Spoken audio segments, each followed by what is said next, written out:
Looking for these better days.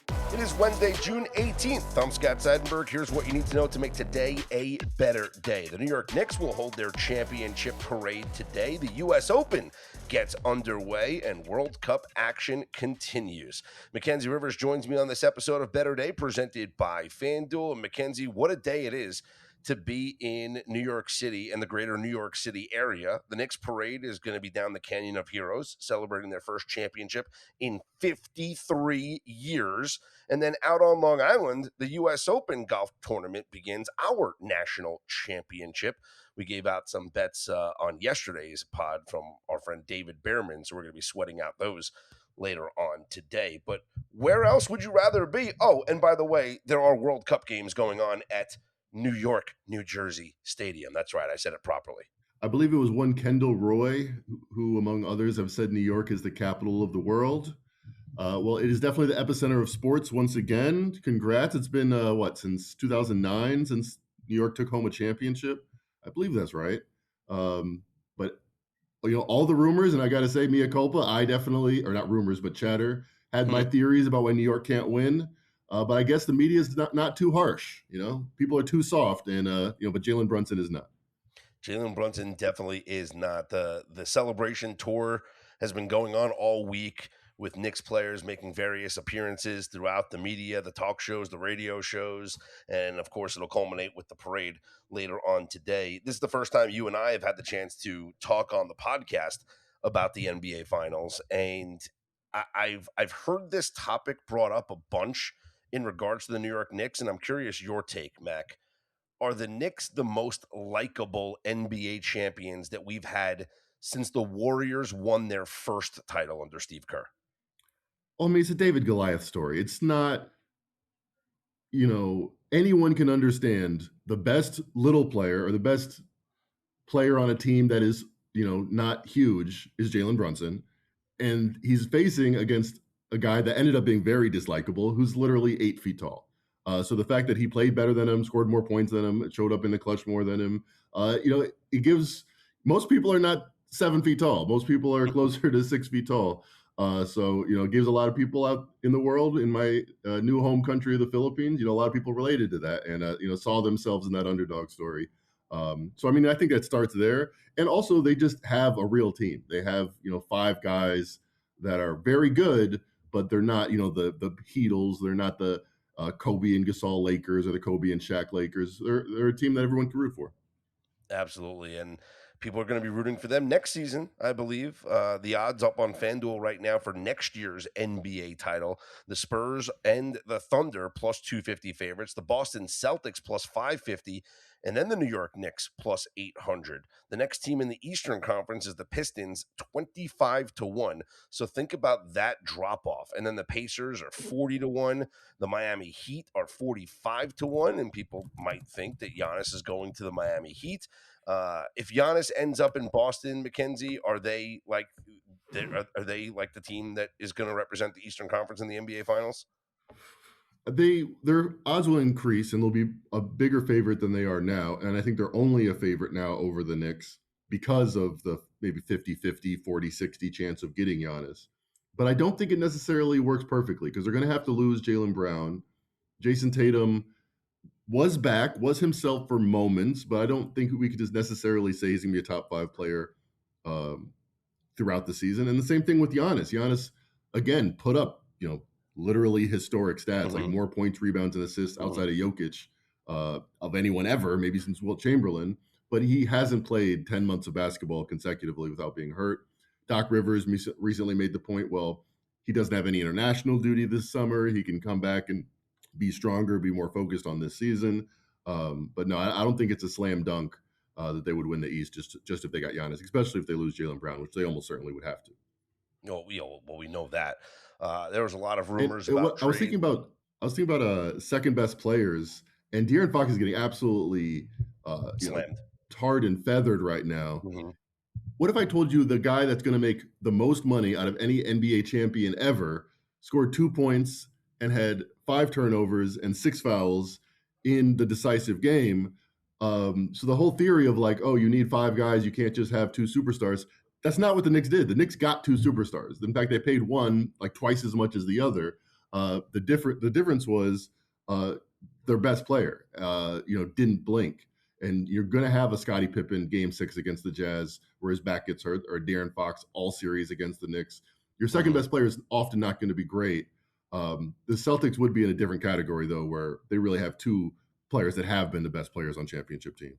Yeah, no, absolutely, and it's a scary thing to think about, but also scary is where Jalen Brown would end up and what that would mean for a team. I've heard rumors about, Spurs, you know, maybe. I've heard Spurs, well, I've heard Clippers. maybe in a I've three-way heard deal. the three-way deal Yeah, involving the Clippers. You know, I could see that. like you put Jalen Brown and Kawhi Leonard on the Clippers, like, huh? Like it's pretty interesting, you know. So I think Yeah. NBA free agency is going to be fascinating coming up, and all the moves that are going to be made. We did find out yesterday. It was a big headline that Trey Young is actually going to become a free agent. He is declining his player option. So wherever Trey Young goes is going to be very interesting in his impact on a team. Do you still think Trey Young it can be a number one on a team, or he needs to be like Carl Anthony Towns and be the number two to a Jalen Brunson or a 1A on a team like that? It's hard to be so offense focused and be the number two on a team because usually, I mean, look what Carl Anthony Towns transitioned into from a 20 and 10 guy to a 10, 5, and 5 guy, more like Draymond Yep. Green than Kevin Garnett in his prime. Mhm. So I don't see it. I mean, I don't know him personally. You kind of judge people on their games because it kind of says a lot about them. It seems And like their he'd crazy rather go to hair. the Pelicans, score 35 points. Yeah, the hair, get it cleaned up, young man. If he was serious about winning, I think we would have known now. He had one good playoff series where he got to Mhm. the or good playoff run. He got to the Eastern Conference Finals. Um, but I think there's 30 teams. Someone's going to want to sell tickets, and that's what he's going to do. All right, let's transition away from the NBA as we will await the latest free agency news coming up in a few weeks. But Mac, how have you been enjoying the World Cup? I'll tell you right now, if you've been betting the draw, you have been cashing just at a Right. ridiculous rate. Portugal and Congo played to a 1-1 draw yesterday, and there's so much criticism about Portugal and Cristiano Ronaldo and whether or not they just have to accept that he's too old and they're better off He's without him. 40. Yeah. Yeah, like they're better off without him. Like, you need to like kind of move on from him. I mean, England, Croatia, I bet the under 2.5 in that game. There were 6 goals scored. So go figure there. We had a couple of days ago, where every match, excuse me, ended Yeah. in a draw. So the draw has been making people a lot of money, but also just betting on these dogs has made people a lot of money, whether you're taking like the Asian handicaps or what the American sports books are offering, like the spreads, +1 on Yeah. some of these dogs, and then they draw. It's like, yeah, like there's so many different ways to get at these dogs that have been coming through here early in this World Cup. Well, it's a 48 team tournament for the first time. Mm, And I've often said the hardest international tournament to win is the Euros because was 16, then 24 teams that are all very good. With 48 teams, a lot of these teams are very not well scouted, not understood. hmm You could have got 12 to 1 on Cape Verde to draw against Spain. Just like on paper, the talent disparity is ridiculous, but the game is not played on paper. So that's why I think it's a little cagier of a start, but it's fun because kind of like the NCAA tournament, we kind of know who's going to be in the round of 16, who's going to matter France, Yeah. England, Spain. This is about the underdogs. This is about the Cinderellas. And when you can get a draw and it's like the greatest moment in your country's history, that's fun. That's fun to root for. And I think what's happened with this expanded field, and we talked about this when we did our World Cup preview pod last week with Brad Thomas, is that with the expanded field, teams know that it's going to be easier to make it out of the group stage. Right. Meaning, Spain is literally meaning 98, 99% to make it out of the exactly, group. So they lose exactly. and it doesn't change that much. Exactly, A draw. meaning like a draw, it doesn't hurt you because the weak teams that are in these groups, it's like, okay, if we play our first game to a draw and then win our next two, like we're advancing, like why do we have to win the first two? And then, it's like it's a lot easier to advance, so maybe that leads to more draws or more teams being hesitant. So that's been pretty interesting to watch. We have 4 matches on the schedule for today. Czechia takes on South Africa up on FanDuel. Czechia, a minus 115 favorite on the three-way line. The draw is plus 250. South Africa plus 350. Switzerland against Bosnia. So the Swiss minus 180. Bosnia plus 500. The draw plus 300. Canada takes on Qatar. Canada minus 380 on the three-way line. Qatar plus 1,000 and the draw plus 490. And then Mexico against South Korea. Mexico plus 105. South Korea plus 300 and the draw plus 220. Any interest in any of the dogs, Mackenzie, or any of the draws here for these matches today? Yeah, I think Qatar is feisty. Alfonso Davies isn't what he used to be, and I'm not sure that Canada is necessarily going to capitalize. And like you said, 2/3 of the teams are going to make it through. Canada on their home turf cannot not make it through. So I think a draw is okay. I mean, you're going to get some wins eventually, but I think a draw is another way to start. And as a fan, Mexico, South Korea looks like the best game, most decisive game, most meaningful game so far of the World Cup. Both teams had excellent starts. It's pretty much on a knife's edge. I have Mexico in a pool, so I'm rooting for them. My friend has South Korea, so I'm especially rooting against them. It's going to be great. I looked at the ESPN projections, by the way. Bosnia and Herzegovina, that's the best I'm going to do, is most likely, and there's a lot of different ways it could happen, to play the USA in the round of 32. Looking at odds right now, I think USA to make the round of 16 or to be eliminated of the round of 16 is starting to look good. If they play like somebody like Bosnia, I think we get through in this golden generation. To reach the round of 16 up on FanDuel right now, the United States is minus 210. So if you think that they're going to be greater than minus 210 favorites in that round of 32 match, then it's a worthy bet right now at minus 210. And it's always, you have to, the three-way line's not going to be minus 210, but correct. If it gets the penalties, you still have a 50-50 chance to win. Well, there's not going to. Well, yeah, because in the round of 32, you're just going to advance to advance. You're going to bet to advance, which is going to be probably higher than that line. But you said to make the round of 16, and they're heavy favorites. I kind of like the bet, and I see this right now plus 200 to be eliminated in the round of 16. Yes, I've seen that as well. You call me a hater, but I just don't think they are a round of 8 type team, a quarterfinals type team. Even as good as Christian Pulisic is. So I think round of 16, you get 2-1 on that. Yeah, I've seen those odds, the stage of elimination bets. And that would be betting the United States to be eliminated in the round of 16. The U.S. will take on Australia tomorrow. We'll have a little bet on that one. But after the U.S. scored 4 goals in their opener, Mackenzie, everyone's rushing to bet the U.S. against Australia at minus 170. Am I crazy for thinking there could be a letdown here after the first game? I think so. We played like the worst team in the tournament. Yeah. And 3-0, couldn't have played better, although we did give up a goal against this team. But again, maybe I'm the wet blanket guy. I'm not sure this is, the team from 1950 that made the semifinals back in the day. I would agree. Give me the dog here. Yeah, maybe the draw. Which is a great sports database, by the way. Give me the dog. Check it out. Yeah, plus 350 on the draw for the United States and Australia coming up tomorrow.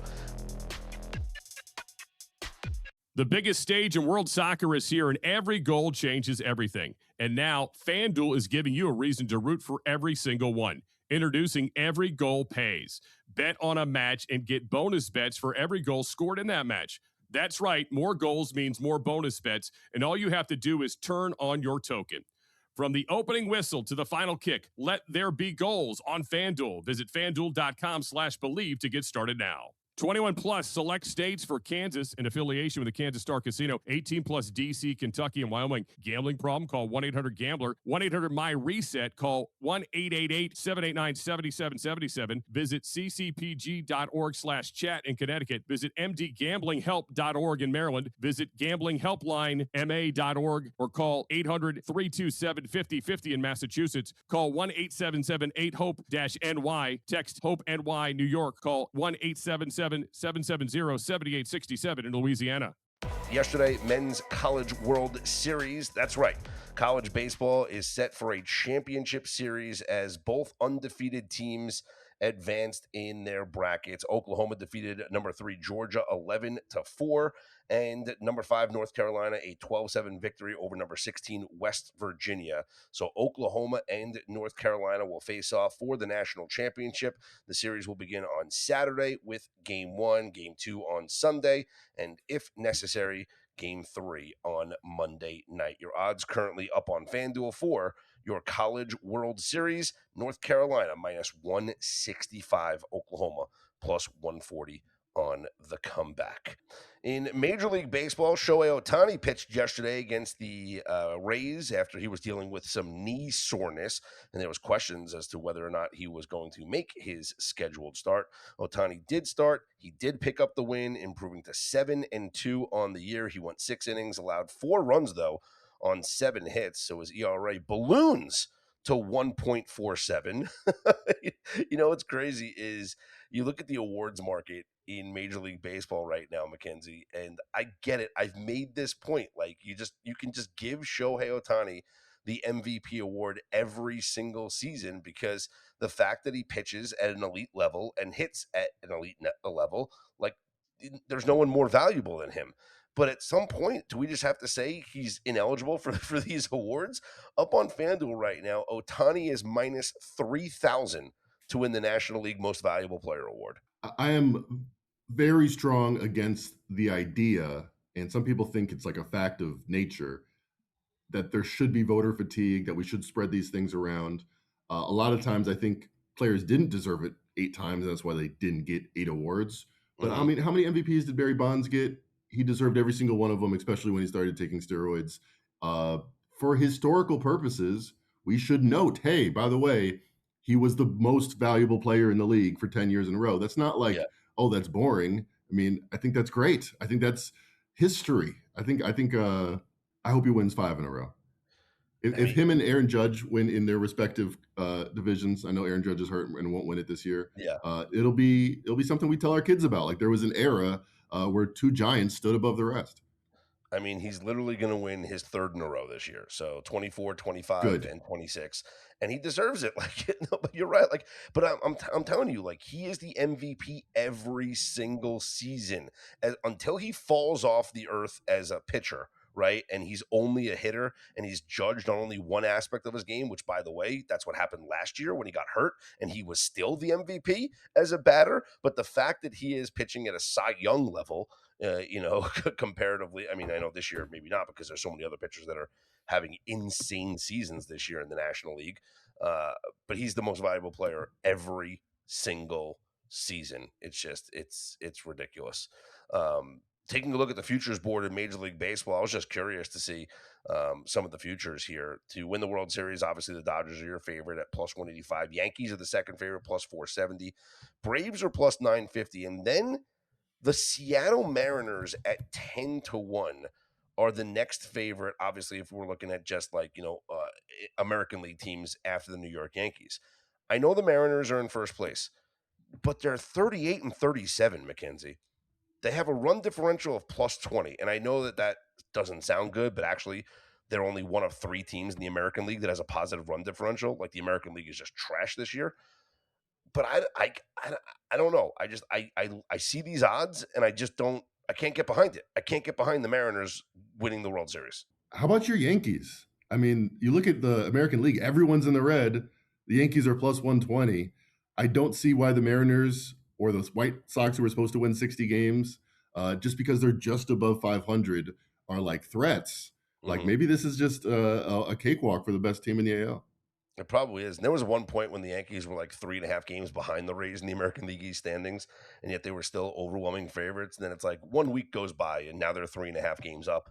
But yeah, a plus 122 run differential for the New York Yankees. You could add up the other positive teams, and there are 2, the Rays and the Mariners, and then multiply them by 4, and then you still don't have the run differential of the Yankees. It's what an interesting season it's been in Major League Baseball. Before we head out, Mac, we talk. Oh yeah, U.S. Open golf. Let me just recap some of the positions that I have going into today. The tournament begins today, so if you're listening to this pod after the first round begins and you missed a couple of the bets that we gave out yesterday, I went ahead and I placed futures on 5 golfers to win outright as well as to finish top 10. So kind of like hedging my bet, right? Where, hey, I have 5 guys, I bet them to finish top 10, and if one of them wins outright, it'll be great. So here's my 5 golfers. I went with the square ball pick and Scotty Scheffler. Why not? He's plus 550 up on FanDuel to win the whole thing. Then I went with Xander Schauffele at 8. He's now 16-1 up on FanDuel. Tommy Fleetwood, who's now 18-1 on FanDuel. Matt Fitzpatrick 20-1, and then Sam Burns at 40-1. Those are your current odds up on FanDuel for the outrights. I bet all of those guys, all 5 of them, to win outright, and then I bet all 5 of them to finish in the top 10. So it would be great if all 5 of them finish in the top 10 and one of my guys winds up winning, but especially Sam Burns, the longest shot out of that field. But those are the golfers that I'm on based on my conversation with David Behrman yesterday, as well as listening to some of the other analysts throughout the day yesterday as to who everybody likes for the bets. So those are the 5 golfers that we will be rooting for this weekend at Shinnecock. They're out in the Hamptons. Before we wrap up, Mac, I do want to talk to you about football.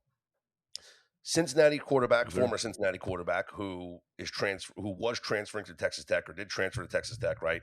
He was going to make like $5 million this year in NIL money, Brendan Sorsby. He is going into the NFL supplemental draft. And the question is a team out there going to want to take him?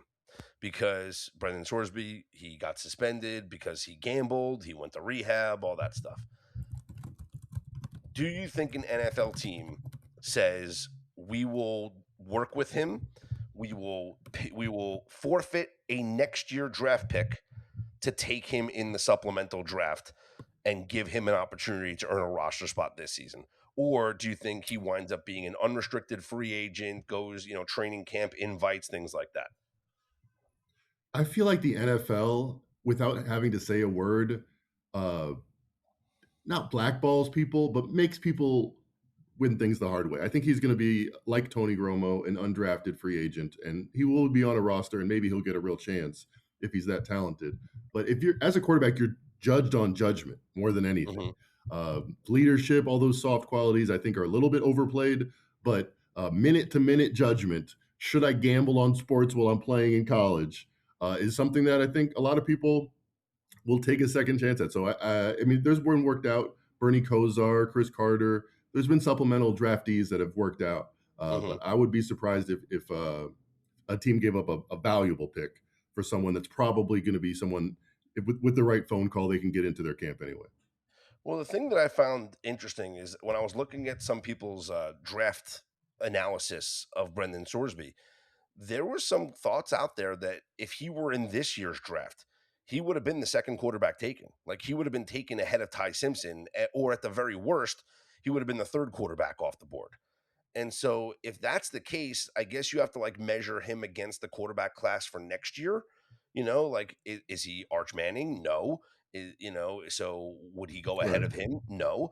But you look around and you start to think, well, if I'm a team that I think I'm not going to have a top pick next year to get a quarterback, is it worth it for me to forfeit, my third round pick, let's say, to draft this kid now instead of drafting a potential quarterback next year when I don't know what that crop is necessarily going to look like?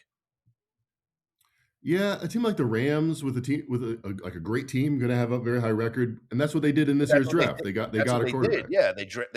That's what I'm saying. Like that's and Sean McVay seemed very unhappy about it, but that would be the kind of team to do it.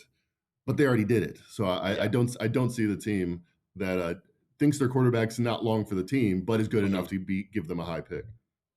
Odds to win the Heisman Trophy this year up on FanDuel: C.J. Carr of Notre Dame plus 750, Arch Manning plus 800, Darian Mensah, transfer quarterback, going to be at Miami now, is plus 1100, Trinidad Chambliss plus 1100 as well. So those would be the quarterbacks that you would be kind of, competing against, I guess, next year in order to be drafted highly, whatnot. You said Arch Manning's 5-1. That kind of surprises me. I Yeah, feel like namesake. His two relatives went number 1 overall. I could see that happen. and there was a story that came out this week where it was like Steve Sarkisian's like, I wouldn't be surprised if Arch is back for the 2027 season. And I'm like, whoa, hold up. let's just chill out about that. All right, that'll wrap up this episode of Better Day. Speaking of football, if you haven't done so already, go to betterday.com. Check out our new NFL and college football headquarters. Just click on the tab at the top of the page. One of the big announcements that it's not even an announcement, but it's a change that we have up on the website now. We will have more announcements and more changes coming up as we move throughout the summer months and really start focusing in on all of our football content. So you want to make sure that you are following along and check out everything that we have to offer for you up on betterday.com. Follow us across all your social media platforms. For Mackenzie Rivers, I'm Scott Seidenberg. Here's hoping you make today and every day a better day.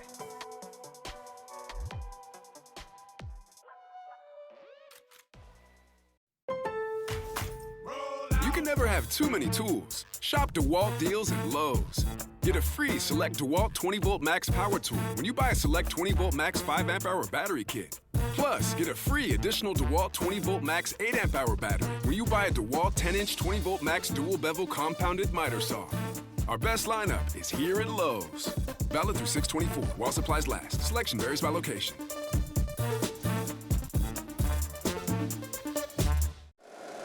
If you like the show, please take a moment to rate, review, and subscribe. It really does help the show to grow. Thank you for listening.